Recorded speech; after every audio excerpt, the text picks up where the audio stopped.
ओम नमः शिवाय दोस्तों। सोमवार की व्रत कथा व्रत करें या ना करें, अवश्य ही सुननी चाहिए। सोमवार की व्रत कथा इस प्रकार है। किसी नगर में एक धनी व्यापारी रहता था। उसका व्यापार दूर दूर तक फैला था। नगर के सभी लोग उस व्यापारी का सम्मान करते थे। उसके पास सब कुछ था, लेकिन व्यापारी फिर भी दुखी था, क्योंकि उसके कोई पुत्र नहीं था, जिस कारण वह मृत्यु के बाद अपने व्यापार के उत्तराधिकारी को चुन सके। इसी चिंता में वह हमेशा रहता था। पुत्र प्राप्ति की इच्छा से व्यापारी प्रत्येक सोमवार भगवान शिव की व्रत पूजा किया करता था। शाम के समय शिव मंदिर में जाकर शिव जी के सामने घी का दीपक जलाया करता था। उसकी भक्ति देखकर मां पार्वती जी प्रसन्न हो गई और भगवान शिव से उस व्यापारी की मनोकामना पूरी करने का निवेदन किया। भगवान शिव बोले, इस संसार में सबको उनके कर्मों के अनुसार ही फल मिलता है। जो प्राणी जैसा कर्म करता है वैसा ही फल प्राप्त होता है। शिव जी द्वारा समझाने के बाद भी मां पार्वती जी नहीं मानी और उन्होंने व्यापारी की मनोकामना पूरी करने के लिए भगवान शिव से बार बार अनुरोध किया।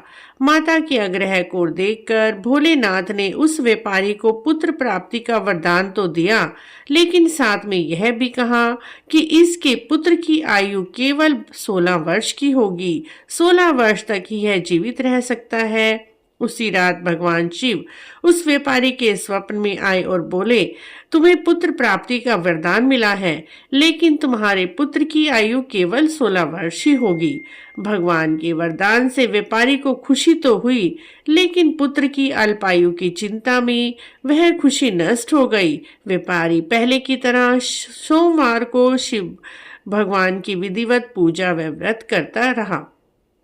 कुछ महीनों के बाद उसके यहाँ अति सुंदर बालक ने जन्म लिया। घर में खुशियों का माहौल था। बहुत धूमधाम से पुत्र जन्म का उत्सव मनाया गया। व्यापारी को पुत्र जन्म की अधिक खुशी नहीं हुई, क्योंकि उसे पता था कि उसके पुत्र की अल्पायु है, वह केवल 16 वर्ष तक ही जीवित रह पाएगा।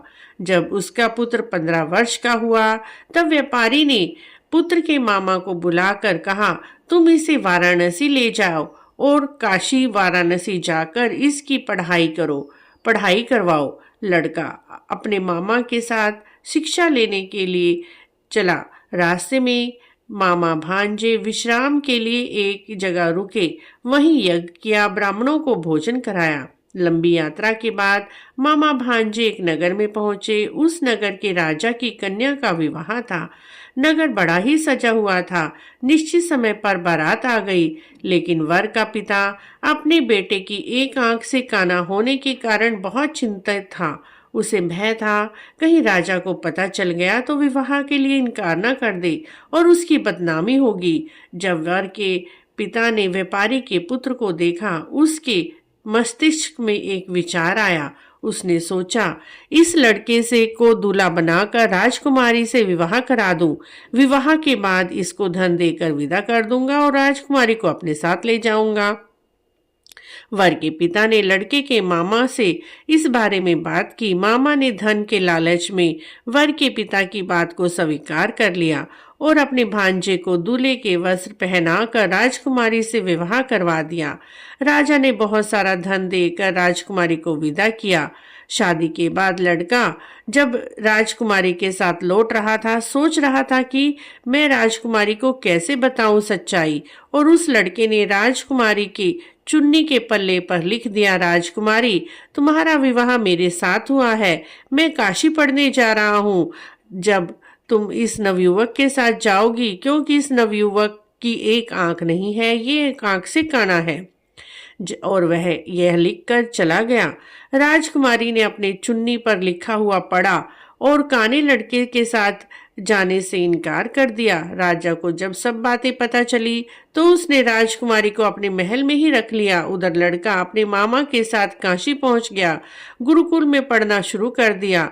जब उसकी आयु 16 वर्ष की हुई, उस दिन उन्होंने यज्ञ का आयोजन किया। यज्ञ की समाप्ति पर ब्राह्मणों को भोजन कराया, खूब अन्न वस्त्र दान किए।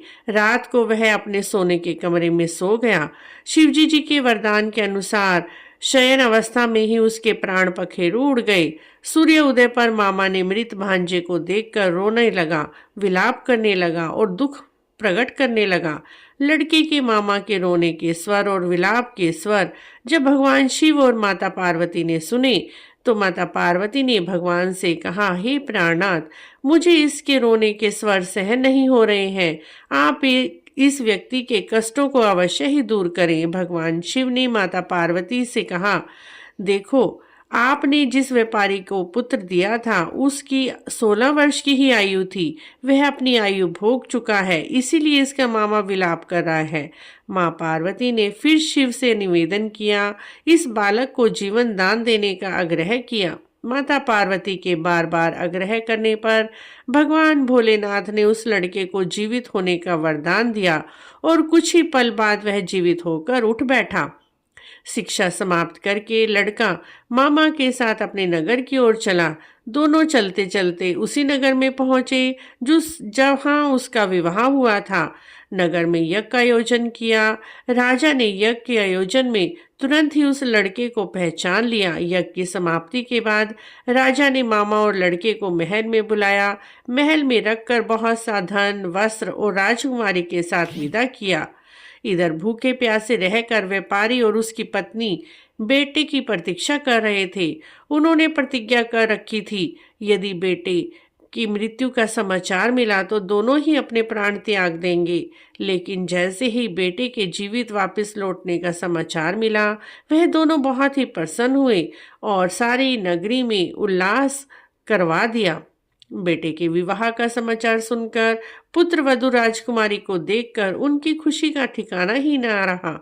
उसी रात भगवान शिव ने व्यापारी के स्वप्न में आकर फिर से कहा, हे श्रेष्ठ योगी, मैंने तेरे सोमवार के व्रत से और व्रत कथा सुनने से प्रसन्न होकर तेरे पुत्र को लंबी आयु प्रदान की है। पुत्र की लंबी आयु जानकर व्यापारी बहुत ही खुश हुआ। शिव भगत होने के कारण उसने सोमवार के व्रत लगातार रखते रहे और सोमवार की व्रत कथा वह हर सोमवार बड़ी ही श्रद्धा भाव से सुनता था। जो भी इस कथा को श्रद्धा भाव से सुनते हैं, पढ़ते हैं, हुंकारा भरते हैं, उनकी सभी इच्छाएं भोलेनाथ माँ पार्वती अवश्य ही पूरी करती हैं।